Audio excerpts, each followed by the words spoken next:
here we are.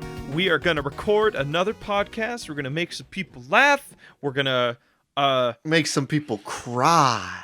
It's going to be a very deep episode today. We're going to go through a whole character arc. I'm going to be starting out as the reluctant hero. Blake is going to serve as my call to action and my guide.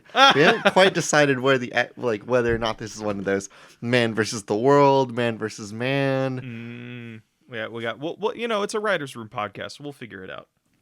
We'll figure out what the real arc of this episode is, but we do know that we're going to be going for some really powerful stuff. We've got some dramatic irony built in. We're going to see if those come to fruition and we get the payoff of that this week. Blake maybe will finally reveal to all of us and also to me what the J stands for in my name. What? Oh, shit. Oh, I actually, I thought we were going to officially, I don't know if we're going to use any of this. But I don't know, maybe this is the episode that I reveal that like there has been some background narrative throughout this whole podcast, like hidden in code. This is the part where we finally reveal that you and I have been playing characters this whole time. And now we can finally announce ourselves as our true names. Philbert Johnson, and you are, of course, Dilbert Jusen and Justin. And the reason nobody knows that there's a narrative in this podcast is because it's always plays after the credits, and our statistics tell us that nobody watches till the end of the credits, so nobody knows the narrative. Nobody's caught the narrative yet. Well, Philbert, people have only listened to the first sign-off that's still within the narrative. They don't listen to the second sign-off that you and I do, where we credit all of the incredible people that are part of our dev team and our actual development team, right? Like like when we credit all the people that are tweeting at us, the real people, everybody that's tweeting at us is actually just bots. Oh shit. Well, we have a very small selective writers team that is going out with all of these different accounts and writing these Twitter responses to us. Well, it's a very in-universe meta. The thing that's so crazy is that all the bots, all of our bot accounts or duplicate accounts, they post as if they were real people every single day. So that's just like keeping up this weird universe. We actually only have like 5 followers on this podcast. Well, that's what's weird. It's like there's 300 actual followers of the podcast, Philbert, but you and I, Philbert Johnson, and I can never quite get the pronunciation on your last name. I'm so sorry, Philbert. It's okay. It's really complicated. It's actually an Eldritch speak. I don't know if you knew that. It's not. It's a very hard tongue to master. Very alien, if you will. Hello, everybody, and welcome to Spiritual Successor. Hopefully that bit was funny. Did we use that? I don't know if we used that. I mean, I don't know. Well, I don't know. Maybe I'm just referencing something that was cut a few minutes ago about a secret narrative going on in the background of our entire podcast, but nobody knows it because it's always in the credits that nobody listens to. We are a comedy video game design podcast where we take your lovely ideas from the internet and turn them into the next AAA video game title that will most likely conquer the world and sell millions and make AJ and I, we get... it'll give us millions and then allow us to have a livable situation in Los Angeles. We have to make millions to live in LA comfortably. We're then going to get the dick suit off of us, and then we're going to be living uncomfortably in Los Angeles again. But then we're going to countersue for damages because like we have every right to put Hideo Kojima in our video game. Who says we can't? Hideo Kojima? We are going to have him in our video game. Well, we're going to sue back for damages because of all the libel that they're going to say to us, because they're going to say things like fake game designers, and we're going to take that very personally, and that will be libel. We'll use all 300 of our Twitter people to tweet at them libel. AJ, how big do we have to be to weaponize our audience? Because you and I were having a conversation about how we want to get on Guest Grumps one day. Like, how big do we have to be to do that? Because 300 people tweeting at one Twitter account, it has some legs. It does have some legs. Are we trying to... Yes, I am asking you, are we going to try and weaponize our audience to get on Guest Grumps when a little Game Grumps reference, when the Backstreet Boys tour is over? When are we going to get back on? When are we going to go on Guest Grumps? I think that here's the goal. We need to double our audience size, and then I think the iron will be just hot enough that we can strike it. Well, how about this? Because like I think that like we get to 6969 on our Twitter followers, and then we tweet at I think even 6900 will do it. 6900. Well, I was saying 6969 because they have that awesome rock opera 6969 that both of them were in. Aaron was the main villain in that. Yeah, but I feel like that's a long shot. The goal is to get on. You don't think we can get to 69 Twitter followers? Hey, No. if you're listening to this podcast, prove AJ wrong, and follow the podcast on at Spiritual Suck. Let's show them that we can get to 69. Now, as you've certainly guessed, here on this podcast, we take your lovely submissions from Twitter, from emails, from Reddit. Wow, there's a lot of ums in that after. What is this, dude? This is episode 60. Well, we're almost at the sex number one. Huh? Yeah, you'd feel like we have our intro down. We take your lovely ideas from YouTube, Reddit, email, not official channel. Sorry, Twitter. YouTube's not official channels. Fuck you. And we turn those you know what into it is? It feels wrong when I try to do it. Mm-hmm. Oh, so should I just start taking control of that part? You got to to take control of that part. Yeah, but see, I don't talk well, which is a problem. Because we're an audio pod. I mean, I was. Well, we're an audio podcast. I was about. as opposed to a video podcast. We're an audio podcast. Exactly, AJ. This is why I shouldn't be doing our intros. Jesus Christ. You know what? Fuck it. Give me a game. We're just going into it. We're just getting into it. Yeah. Save me. I suggest to you. This comes from What They Should Do at What They Should Do on Twitter. Mm-hmm. Now, of course, we do these pretty often. This is another dating simulator, but here's the submission. A fishing simulator, but you can date the fish. AJ, name a fish that you've been attracted to. Like a fish, like an anthropomorphic fish. Not like you look at a fish. Wow, this bit has gotten away from me. You're saying like, of like course, an anthropomorphic no, I'm not fish. saying I want to fuck a bass. Or a bass? Fucking damn it, shit. Fuck. God damn, no. God damn. Oh no. That's on air. That's on the recording. No. I said that out loud with my dumb idiot brain. You fucking himbo. God damn it. Wow, I fucked that up so bad, and it's on a recording, and I have to live with that forever, huh? And that's the bit. God that's the damn. game. Oh, AJ, you're fucking perfect. Never change. Wow, I fucked that up so bad. I did that the one wrong way that. Yes, a bass. You give the next submission. That's it. We're not going to say anything funnier. We hope you enjoyed that. All right. This one comes to us from level 9000. Yeah, Drew Davenport at _Davenporter. Silent Hill, but I've got a forklift. AJ, I don't know. Like, I've played all the Silent Hill games, and my one thought is like, fuck, if I had a forklift right now, I could totally beat the demons inside of me. There's nothing more empowering to the human spirit than, and I'm half joking here, but I've been on a forklift. You know how fucking powerful and cool you feel when you drive a forklift? You immediately feel like hot shit when you have a forklift. Because all of a sudden, there's nothing that you cannot just lift into the sky. Yeah, your ego grows a 6-pack. That's how I feel when I am on a forklift. So it's so radical because you can look at anything and you're like, if there's a pallet under there, that fucker's going 20 feet in the air. You can still lift it even if it doesn't have a pallet. You're right. You know what? You're right. I appreciate that kind of drive. You're right. You can lift literally anything. All right. You can even lift another forklift. I've seen people do that, and that actually scares me a lot. And you know what's really awesome, though, about the idea of Silent Hill, but with a forklift? Mm-hmm. If Pyramid Head starts trying to run up on you, you just got to aim the forklift right, and you can lift that fucker right up. And that's the end of the fight. If you lift Pyramid Head up, he's like suddenly is a nice guy.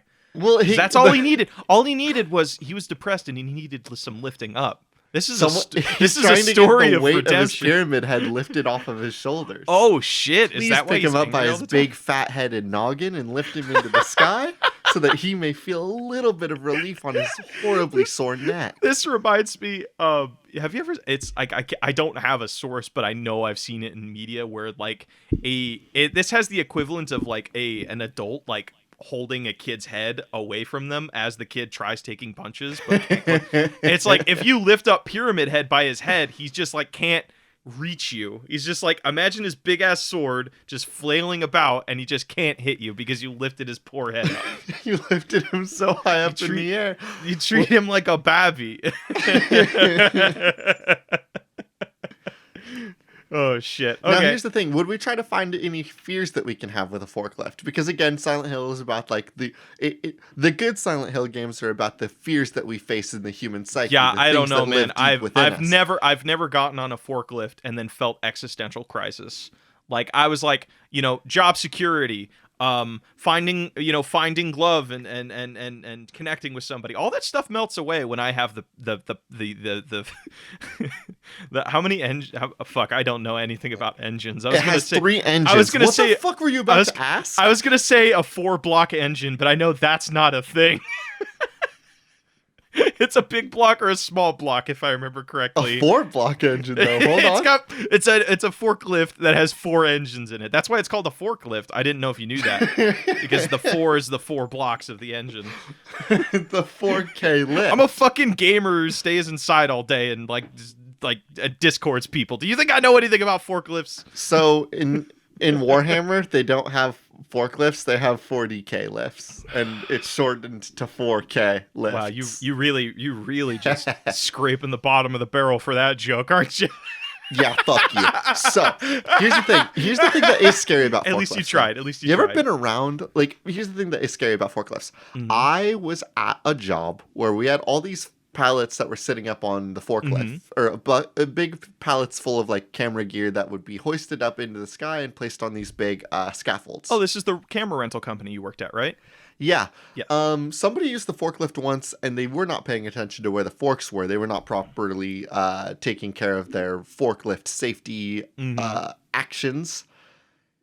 And they did break one of the scaffolding and almost dropped like a couple hundred pounds, if not a couple thousand pounds worth of cable onto the floor because they busted the top rung of the scaffolding. So we had to get a second forklift over there.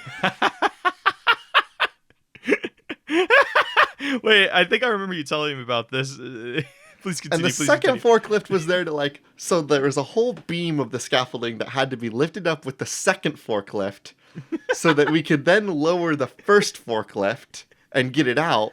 Okay.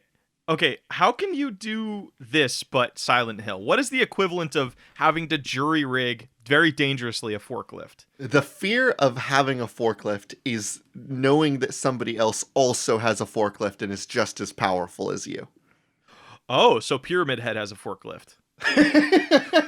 I don't know. That's actually pretty fucking scary, to be honest, because it's like it's all covered in barbed wire and rust, and I don't like the idea of Pyramid Head also having a forklift. That's a very bad idea, actually.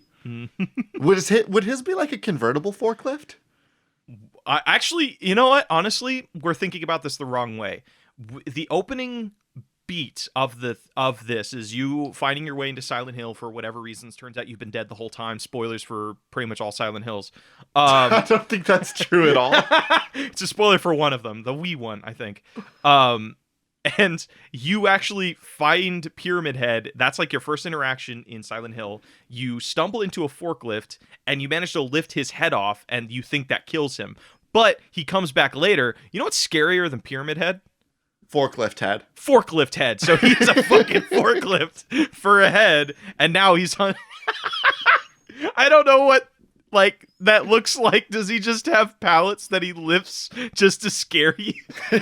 Like you slowly. You're walking around a factory, and then something lifts up in front of you, and there's forklift head standing right behind the thing that he just lifted up, and he says "Ooga booga booga." Shit. Okay. All right. And that's that. And then you have to put your forklift in reverse and try to escape him, and you're going so slow, but the beeping noises is going, and just boop, boop, boop, boop. Actually, you know what would be so interesting? I was ready to go to the next submission, but I thought of a fun mechanic.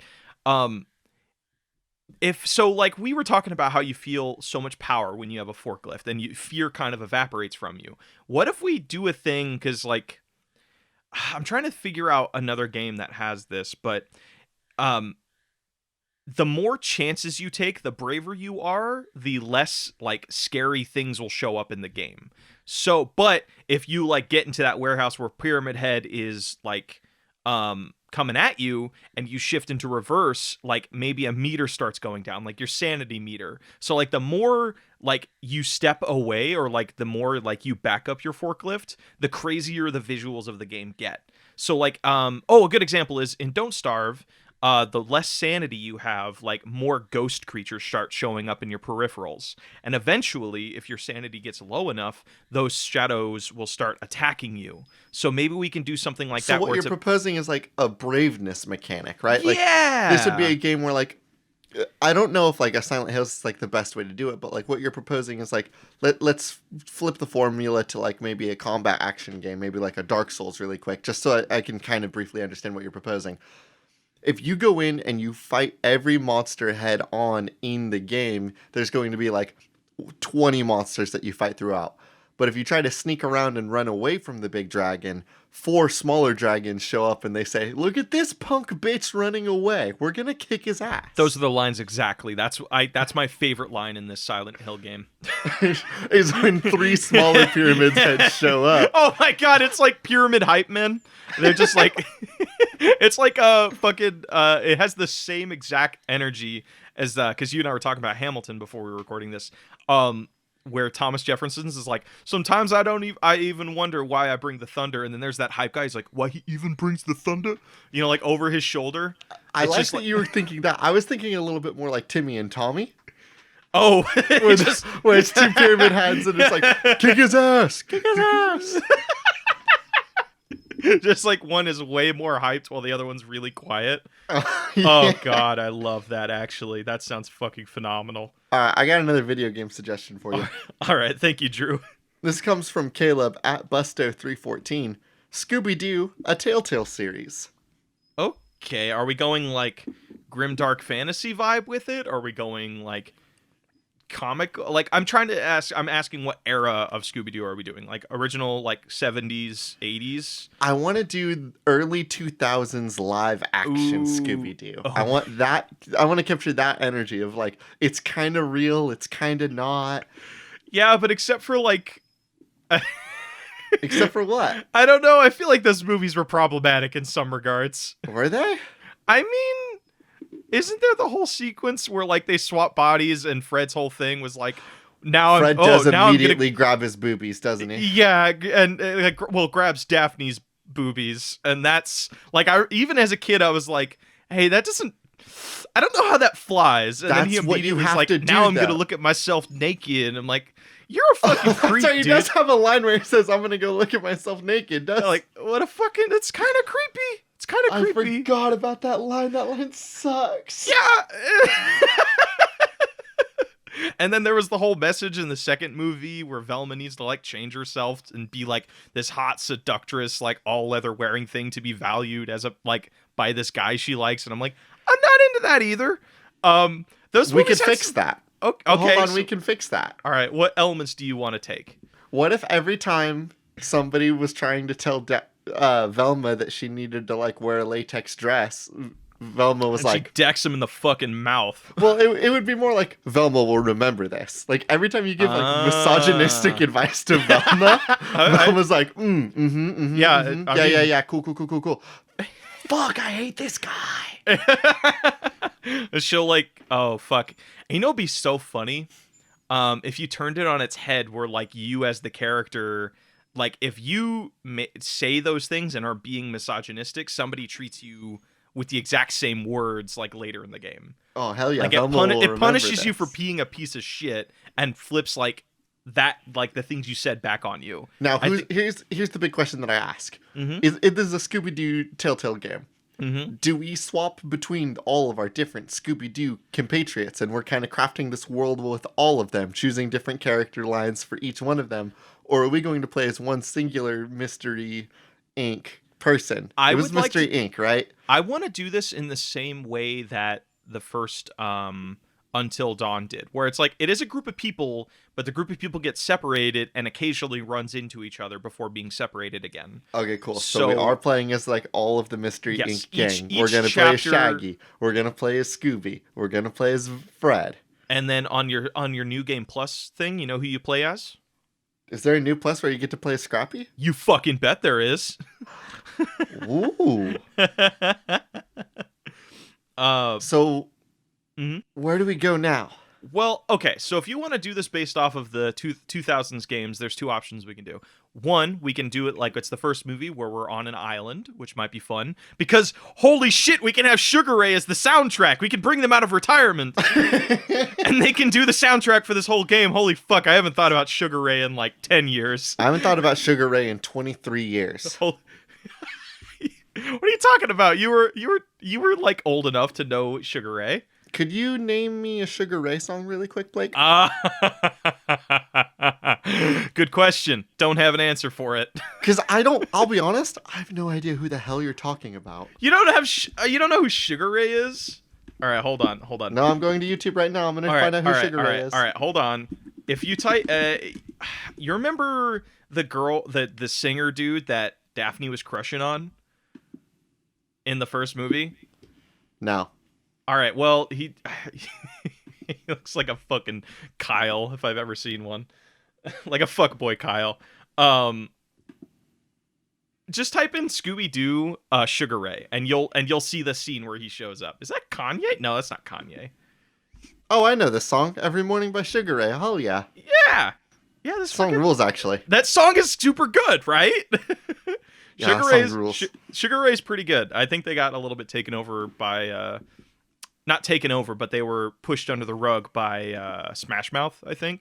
Smash Mouth and the other I remember the Smash Mouth Sugar Ray Wars. Yeah, boyo. A lot of good soldiers died back then. So okay, so yeah, well, I want to capture that energy of those movies, though. Like this, like weird, like the real people acting like a cartoon, I guess. So you know what we could do? We actually go back in time because we have that power as a game design company. All game design companies have that power. Was there not a video game attached to the Scooby-Doo movie? Hold on, wait.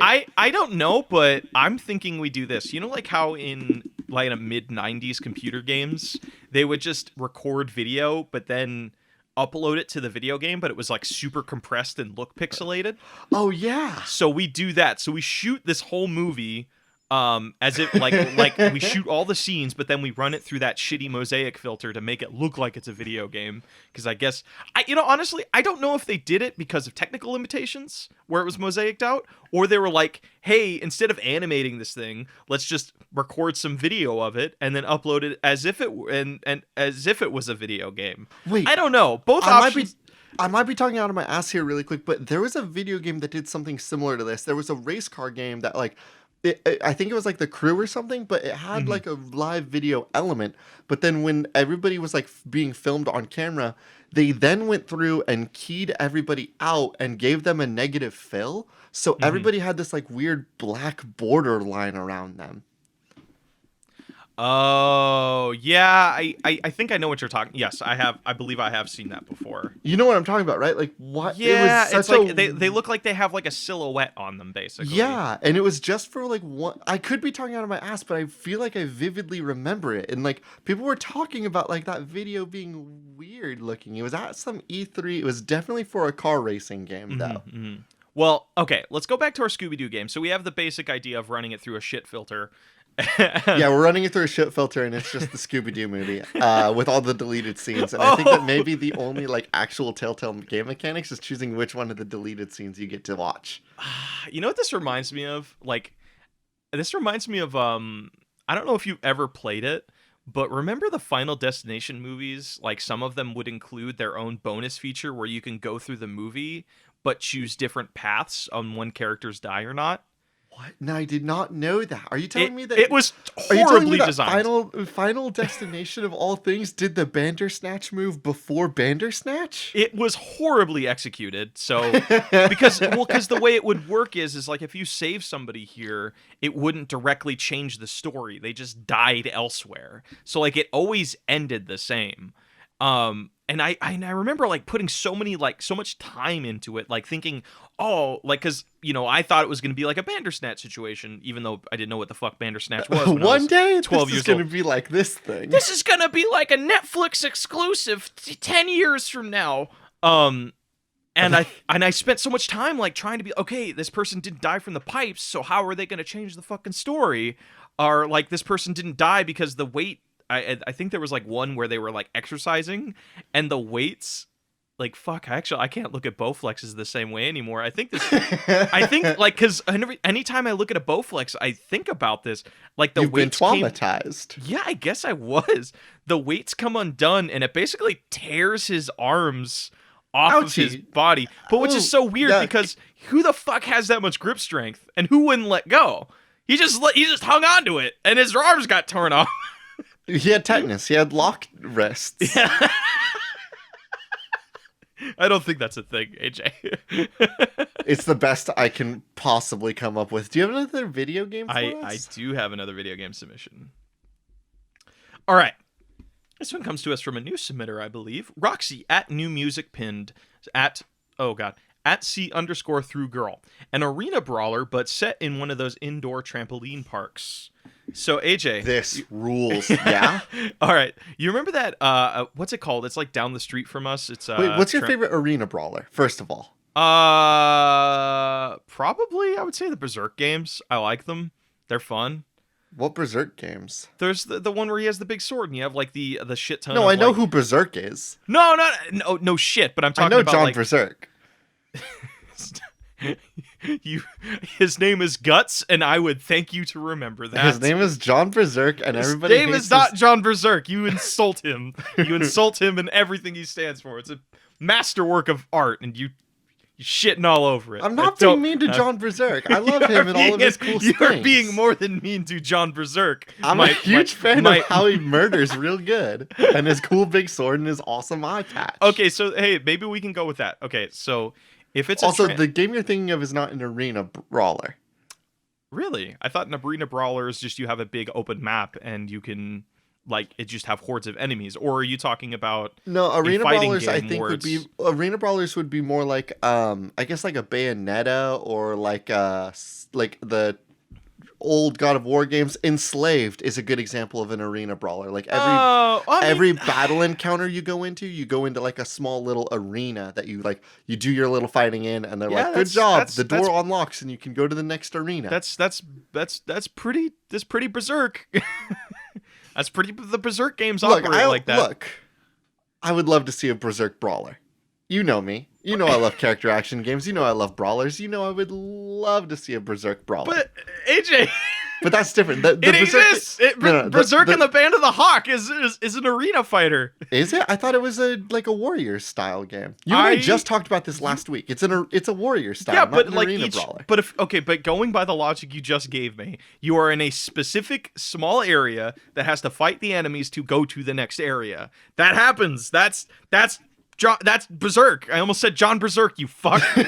You're conditioning me, and I hate it. So it's an arena brawler. You're going to have all these little tight spaces that you have to do your cool combat in, a lot of little arenas. Like every time you go into a little space, it's going to have different elevations, different zones that you can fight in. Mm-hmm. But the catch is that it's all trampoline based. There's a lot of jumping. There's a lot of up and downiness to it. I'm really fight? Into that. What do you fight? Like, is this because we can do the thing of it's just you're a kid and you're fighting other kids, or it's like a Sunset Overdrive situation where this is like the whole town is nothing but trampolines. Like that's their gimmick. It's Trampoline City. So you have to like. I'm so glad you brought up Sunset Overdrive, because my immediate thought when if I was to put a video game in a trampoline park, one of my favorite things to do at like one of those trampoline park places is like, you got to find that dodgeball pit. You got to find where they do their dodgeball thing. And like a third person dodgeball arena beat 'em up game, I could be very into. Interesting. So it's like And do you unlock different dodgeballs? Is that like the mechanic Yes, there? much like Sunset Overdrive, how you can unlock like different guns and stuff. I think that in this game you can unlock maybe not different. We won't title them as different like dodgeballs. We'll title them as like different techniques for when you throw the ball. Different So tricks, right? So like we take like the Yakuza fighting system, like each arrow on the D-pad is a different like fighting system or a different ball throw, basically. I like the idea of a weapons wheel, but like every that'd be weapons wheel that you have equipped is like a different like way that you're going to throw the ball. AJ, it's So, like it's like Strife in what's it called? The game that you and I are playing. You know, like Strife has like the ammo wheel where he can like load a different ammo into his guns, basically. Yeah. My immediate thought was more similar to Doom or Sunset Overdrive. I've never played Sunset Overdrive because I heard it kind of blew. You're missing out. That game does kind of rule. But you've played Doom, so you get the idea of like you can like pause the game a little bit, like slow down time, and then cycle over to which like style of throw you want. The ammo will be the same over the course of the game, right? Like the ammo will always be like 1 to 2 dodgeballs that you can carry, but you can always be swapping what way you're going to throw it. Maybe you need to throw it as a curveball, so you're going to like hold the weapons wheel, go to your maybe like your B twist, and then like when you hit the attack button, your character will do a B twist, and the ball will be thrown like in a curved direction. Maybe you need to like do like a split maneuver, like take 2 directions out in like opposite directions, like 2 45-degree angles. You got to figure out like, oh, I got to use my fork throw. So then you're going to be jumping around. You're going to swap over to the fork throw, and then you can throw both balls at once. It'd be just a cool visual because are we on the same page that this is like Trampoline City? This isn't just like one warehouse full of trampolines. This is like everything in this city is bounceable, is a trampoline, basically. Ooh. And you have to there's a really fun like parkour bounce mechanic that allows you to just bounce your way across the city. Or it could be something like maybe not everything's a trampoline, but maybe you have some sick kicks that you can then like swap out. Like that's it. Like you can customize your character and what bouncy shoes. They wear Nike pumps. What the fuck am I talking about? This is a branded game for Nike pumps. When you're in the hub world, which there will of course be also enemies at and like a level of exploration, yes, you're wearing your Nike pumps. But then when you go into the arena, like the levels of the game, and it becomes the arena brawler with like a lot of like cool level design and planning out for like where the safe spots of jumpy walls versus non-jumpy walls, then it becomes like a tighter game. But then there's like the hub world where the camera's zoomed out a little bit more and you can see everything more. Okay, I'm into that. Okay, so what is the like? Oh god, it'd be so cool. Like just the camera is like kind of free flowing, like like how when the new Spider-Man video game, like you can move the camera, you can look down while he's still flying through the air and stuff. Yes, I want to do a thing where like you jump. And there has to be like hordes of enemies. Like just like throwing one dodgeball can kill like 10 people. That's like level of insanity I want to do. You jump up as all of them are like coming towards you, and you're just in the air, and you throw a dodgeball right down below you, and it just fucking explodes out. I'm gonna pitch you on this. I don't think that there's lots and lots of enemies. What I'm a little bit more interested in is the idea of like few enemies, but they're always jumping up and down. Like there's no such thing as an enemy in this game that is locked on the horizontal. Nope, there's no such thing as an enemy locked on a vertical axis. That's not what I'm saying. The player are always bouncing up and down, and the enemies are always bouncing up and down. Oh my god! So this basically like, just the idea of like having hundreds and hundreds. It is a little bit like grenades, but you need to beam someone with the ball. You need to hit the enemy with a ball in order to get like the hit. Sticky grenades, man. Yeah, like sticky grenades. Okay, so what is our story here? Like, why is this? Because in Sunset Overdrive, it's an energy drink that turned a bunch of people into monsters, and now you're in Sunset City just trying to like fight them off, right? Could this be Sunset Overdrive 2? No, let's make an IP, man. All right. We'll call it. What's the goal? We'll call it Morning Drive. Morning Overdrive. So what would be the thing, right? Like if you were going into a bounce house full of trampoline places, why are you looking to beat people up in here? I mean, I kind of like the idea that it is monsters. Like I like that the idea is monster fun idea too. too. So what would be something actually, it could be something really just overtly weird cuz one of the fucking things I hate when I go to trampolines or just any public place in general that involves like playing. I hate fucking finding used band-aids. Like that's the thing that disgusts me. So, one So a kid Band-Aid company like no, infected no, everyone? no, no, no, no, no. So like, one, I guess one person found a used band-aid, and that like caused a weird mutating disease to spread. So now you have just a bunch of dodgeball throwing monsters. All right. Yeah, that makes sense. It got dodgeball trampoline DNA infused and infected the people.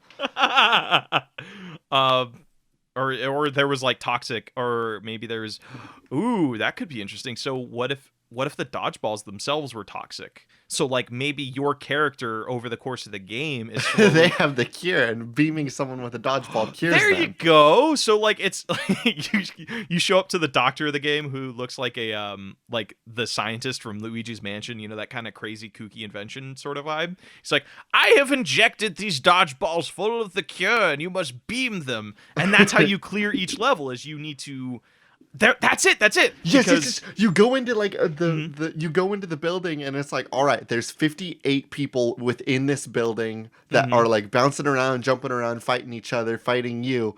You need to beam all of them with a clean headshot in order to get them cured. Mhm. Cure all 58 people within the time limit. But the complication is that certain enemies can reinfect people. So like Yes, you are yes, doing this, yes. like it's like Splatoon in a way, because like how you're trying to paint the majority of the area, and like the more area you have, the easier it is, like the harder it is to control it. So it's And like that constant fight. And then also there's PvP in this. There has to be. there will be PvP, but we'll talk about that a little bit later. What I love about this, like this cure system, is like this lends itself to the arena system very Mhm. well because like you go into one zone and you're like, all right, this zone I can see that there's 7 people in here. I'm gonna just Mhm. cure this batch of 7. I'm gonna bust out this little arena, and then I'm gonna move on over to the next part of this trampoline building. Yes, yes. And then like it's like maybe we treat it a little bit like how Far Cry does it, where you have to go to specific areas and like cure the mass majority of that area Yes, there's to like that clear whole it. faction system. The Yes, there I believe it's called like it's a not territory territories. system. Yes, yes. So Yes. this city has a bunch of different territories that you need to defeat a bunch of key locations within that territory to purify it. Yes, And maybe yes, you can do a yes. thing where maybe that changes. Like maybe this is like a live, like a sort of the territories are kind of a living thing. Like you can clear it out, but it might get reinfected if you let it get out of hand. Yes, I love that because like video games always present that as like a narrative thing, and they're like you'll play it and they'll be like, watch out, make sure you can't just be relaxed. The Templars will steal this Yeah. back one day, but they never do. But Yeah, what if yeah, there yeah, was yeah. a game that like in order to get the good ending, you did have to keep that in You mind, had to right? make sure Like 80% of the no, no, territory. no, no, no. You have to make sure 100% of your territory is secure. Like, Mhm. in Well, order to get the varying good percent. ending of this video game, you Mhm, would need to do one final lap to make sure that everything is clean, at mhm. least long enough for you to launch the final mission. Also, what you could do that would be very interesting. Level chapters of the game are locked to how much you have purified. So like to access, like, so the level 1 is like you clearing out your main base. Basically, you have to clear out another 10% of the whole area, or you have to purify the whole 10% of the area to unlock level 2. So like Oh, yes. you have to go to minor locations to unlock the major locations, or But the. like, if you slack off too much and you're trying to get into chapter 6, they're like, nah, Mhm. you've been slacking and you lost a lot of like your security. You need to go back, patrol your zone, get it secure again, Mhm. and then you can come back and do chapter 6. And that motivates the grind. That motivates like getting collectibles, and I'm sure there will be a bunch of. We have to fill this world with a bunch of side missions, Yes, of and other course. things. Like we're gonna have like the layers, which is where the actual mission comes in. This game is like Hmm. very much like up and downy based. So like Yes. there's gonna be like fun little platforming challenges and little time trials that you can do. Hmm. We express that like there's going to be all sorts of different ways that you can throw the ball for trick shots and stuff like that. So there's gonna be like a target range mini Hmm. game that you have to like run through the city and hit all the things within like a certain amount of time to get more points. This Hell yeah. rules. Actually, I would play the shit out of this because the character designs are going to be mad on this. Now this becomes the question. Is this a character-led game, or is this a game where you can create your own character? Do we want to go for like, do we want to go with like an Infamous style, like, oh, we have a main character and this is the world that you play in, or do we want to do a Sunset Overdrive where they're like, just make a little dude and have fun? I think you could find, I don't know, I feel like you can do like the Fallout 4 method where you can like choose which character you want to play and then design them. But they're fully voiced, but you can kind of choose like, I get you. Yeah, like what voice you choose their voice. We have a character straight up created, but you can kind of, there's a little bit of wiggle room, right? Like it's a very much like a Robin from Fire Emblem situation. Yeah, and you know what we call this game? Dodgeball D.N.A. Dodgeball D.N.A. is actually very good. D.N.A. in titles is just kind of cool, actually. Dodgeball D.N.A. Let's put a pin in this. This rules. I very much want to put a pin in this. All right, what you got, brother? This comes from Caleb Martin as Ian Fleming's James Bond 2007 at Isithius. The monster at the end of this video game. Now, this is, of course, a reference to my favorite childhood book growing up. There's a monster at the end of this book. Are you familiar with There's a Monster at the End of this book? Nope, I have not. So, it's a little childhood's book. I had a Sesame Street one. I don't know if that's normal, but it's essentially Grover. You know Grover, our good friend, the little blue dude Grover. So he's set up in the beginning of the book, and he's like, stop, wait, don't do anything else.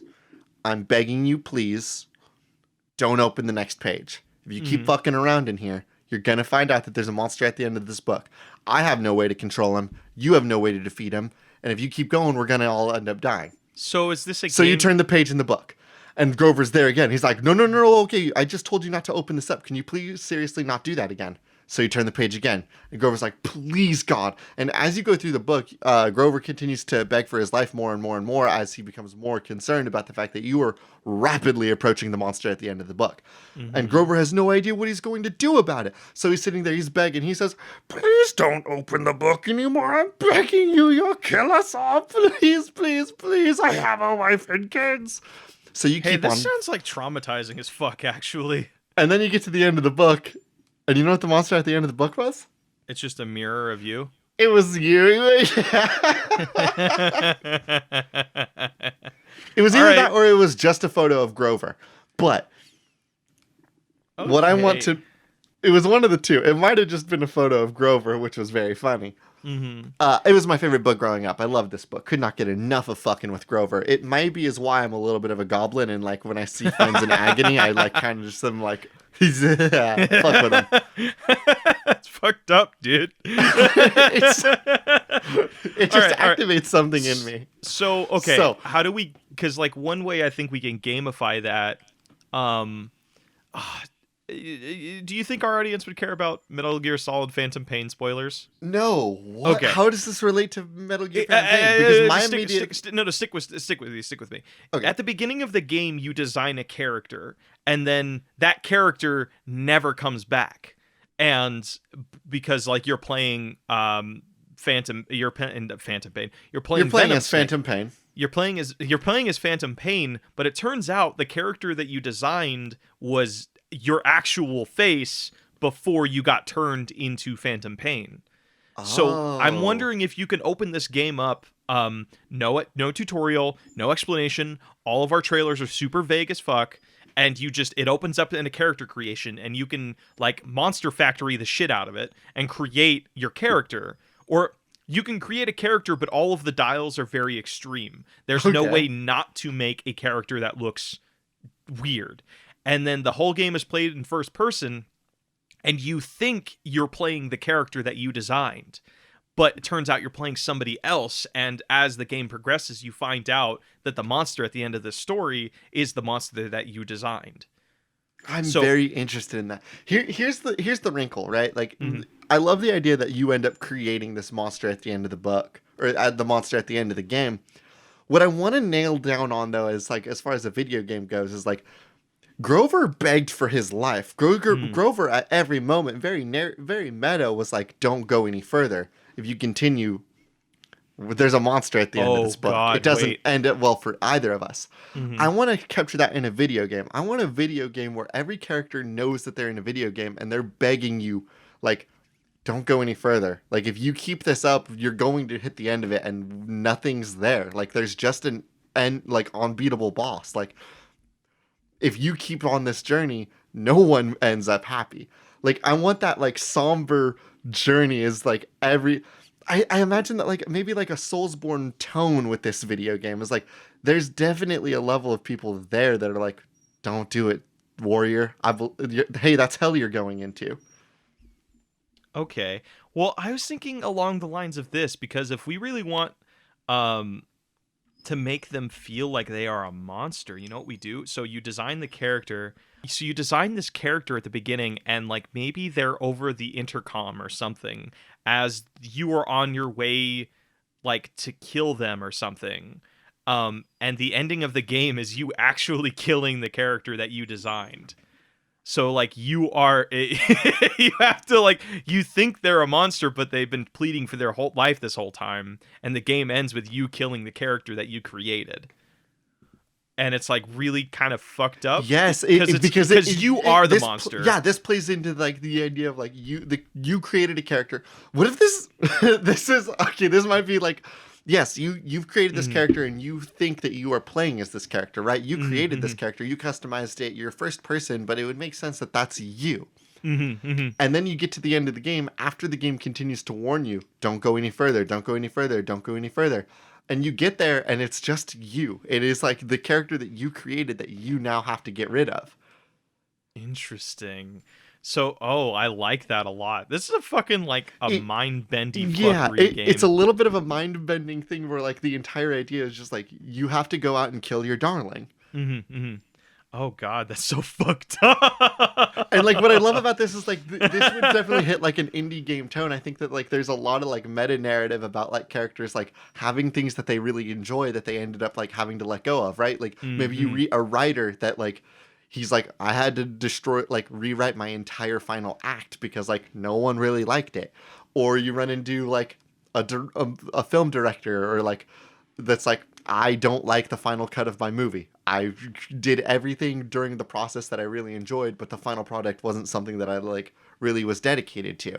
And like the theme that we're trying to like relate to the audience is just like the things that you go out to create aren't always the best thing. So you have to go out and kill your darling sometimes. In this situation, it is that like you've created a character and that character just like I think that definitely towards the final act of the game, like we start getting into like the idea of like from a developer side, like that idea of like, does a developer decide to let the character create their own character or do they create a character for the player to use?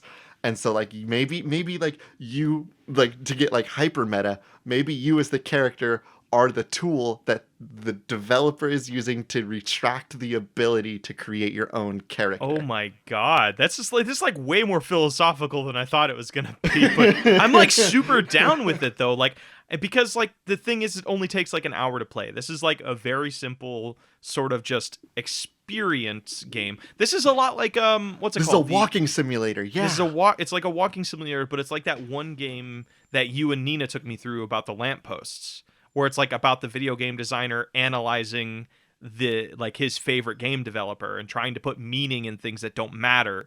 It feels like that. It's just a walking simulator as a story is being written to you and you're just digesting it, and it only takes like an hour and a half to beat basically. And at the end of it, it's you killing the thing that you created. And maybe over the course of the game you like are doing things that help you that make you care for the character you created or something. So it makes that moment much more like, what the fuck, you know? Yeah, maybe there's this level of like, maybe like kind of like the through point, because like I know that this is like a personal thing that like bugs me about like the whole argument between like a self-insert character versus a pre-generated character is like when you have a character that you get to make all the decisions for, the characters comment on you a little bit more. but when it's when a character compliments you, it feels like they're complimenting me, AJ Hart, in a way that like. But when it's a character that isn't me, that character is able to be a little bit more helpful to the actual characters in a way that feels unique, right? Like, if AJ Hart has a self-insert character and there's a character that's like, "Oh, my bookshelf is busted," AJ Hart isn't going to like make the decision to fix that character's bookshelf, but a pre-generated character, one that the writers get to decide. They get to decide not only that you helped fix the bookshelf, but also how you helped fix the bookshelf. And so like maybe that's like some of the interactions that you have. Maybe like the interactions between those little NPCs that you meet aren't certain what to do with you, because they're not certain whether or not they can ask things of you or whether or not you're going to help them at all. Because even like you, the player, like meta narratively, right? If you are the presentation of a pre-generated character versus the idea of a character created character, and the NPCs don't know how to interact with that character tool yet. I don't know. This would need some galaxy like brain really writing like that is more way above philosophical. me. This is like very like I could actually see this game being made. And this is like also way more talented people than you and me. Also from a perspective that actually understands the differences between like writing for a pre-generated versus a character-generated character. It's a fascinating concept, though. I actually am. That's pretty bitchin'. I would totally play the hell out of that. All right. It's time to pick our nug. I think our nug is trampoline D.N.A. or dodgeball D.N.A. I think it's dodgeball D.N.A. also. Fucking sweet. All right. So should we take some boss fights and then we can kind of discuss? Let's take some boss fights. Yeah. Awesome. For those that don't know, we take boss fights from a channel in our Patreon Discord. So if you go ahead and sign up for our Patreon, you would get access to submit a boss fight to us, which we would use for each of our nugs every week. I have one from Caleb. Read this. Macho Man Randy Savage throwing single-serving coffee creamers at you. For those that don't know, Macho Man Randy Savage lost his mind on the air where he's just saying, "I am the cream," as he's like slowly spinning and with a coffee creamer, like those tiny small serving ones, on his head, and he just is pulling them out of his pockets and just repeatedly saying, "I am the cream." So one of our bosses has to be. You go to the There's a fucking WWE wrestling rink or wrestling stage in like the center plaza, because like maybe that was the event that was going on. So you have to do this jumping, fighting dodgeball battle with Macho Man Randy Savage, where he's throwing creamers at you while you are throwing dodgeballs at him.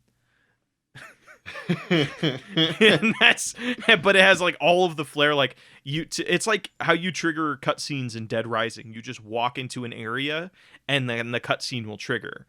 So like you walk up to the WWE rink and then fireworks queue up and like Macho Man Randy Savage comes walking down the stairs towards the rink or towards the ring, and that's how the full fight scene starts or something like that. That's very good. Gazer suggests Patrick Stewart in the body of your childhood pet. Patrick Stewart is the guy from Star Trek, right? Yes, I think so. Okay, so this brings up an interesting idea. Can animals also throw dodgeballs? Because dogs love trampolines. I don't know if you knew that. I do know that. Of course, everyone knows that. That's an objective fact. Dogs love trampolines. So we have a doggo. You have to fight a doggo. Ooh, or it could just be a bunch of doggos. I do like the idea of you having to fight one singular dog that is voiced by Patrick Stewart. And that would be so cute, actually, because he would just like knock his head to the side to throw a dodgeball at you. And maybe this is the only enemy that you face in the whole game that doesn't bounce. And so like all of a sudden like you're still bouncing, because again, this is so important. There's never a moment when you're not bouncing up and down. Mm-hmm. So like all of a sudden you have an enemy on the floor that like is not bouncing with you. How do you account for that? How do you aim for that, knowing that you're going to keep on bouncing up and down? Mm-hmm. Ooh, the challenge of trying to hit a dog that's going to be running so very fast on the floor. Mm-hmm. Interesting. Oh fuck yeah, dude. And he will be talking shit the whole time. He said, "Oh man, Patrick Stewart just talking mad shit sounds like an amazing, amazing thing." All right, do you have a boss battle, or you think we're good? I think that's good. Hell yeah. All right. Is there anything else we want to add to our game before we go to patch notes? Like, what is the end goal? Is just like, or like, what is the final like thing? Are you trying to? Oh, you're trying to defeat Patient Zero. How about that? Yeah, I like that idea. Like you found your way to Patient Zero. Like you've cured everybody. Like because again, like I think that in order to get the secret ending, I love this idea of like a game with an actual contagion that can spread back if you don't do your patrols. Mm-hmm. And so like you need to get 100% clear like disease cure in the town before you can launch the final boss. Mm-hmm. When you launch the final boss, you are fighting like Patient Zero, and I think that's very cool. Mm-hmm. I don't know what Patient Zero looks like or how it's different. I'm sure we'll think of some nice engaging tools in the dev cycle. Interesting. Okay, I mean, like, I'm sure they have to be like the. Oh, hold on. I'm sure they have to be like the most mutated out of all of them. Maybe they have like maybe their arm is just a dodgeball cannon. Maybe they have 3 heads. Ooh, interesting. Because you have to hit all. Or 3 maybe of they them. have like 100 heads, and you have to hit every single head on its body to beat the boss. And then the whole like the final like cutscene is just like you JoJoing it out, where you have like 100 fists in front of your face, and you're just punching. But There's it's like a quick 100 dodgeballs. There's a quick time event where the character is standing next to a dodgeball cannon, like a dodgeball pit, and they're just throwing and throwing and throwing and throwing and throwing. Sweet. All right, hell yeah, that's a game. Dodgeball D.N.A. Dodgeball D.N.A. That is a video game. Hell yeah, are we ready for patch notes? I'm ready to go to patch notes.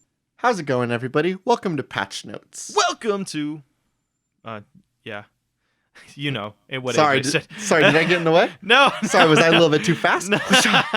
You quick drawed me. Fastest lips in the West. Shit. Ugh. I give you a kiss. Hey everybody, welcome to Patch Notes. If you guys haven't checked it out yet, we have a bonus episode, our first ever bonus episode, where AJ and I crack a movie about an esports playing group of dogs and a very asshole stoner boy. It's very good. It's a mess. Very It's a fun mess of a episode. movie, but we had a lot of fun doing it, and then, like, we were looking at our numbers. It seems like you guys enjoyed watching it, so check it out if you haven't. And if you want to like see some of the other bonus content we're working on, come check us out on our Patreon. Yeah.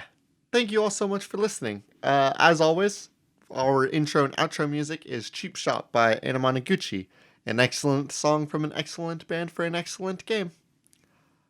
This has been Spiritual Successor. I have been your host, AJ Hart. And I have been your other host, Blake Rea. And these are cool games that should not be made.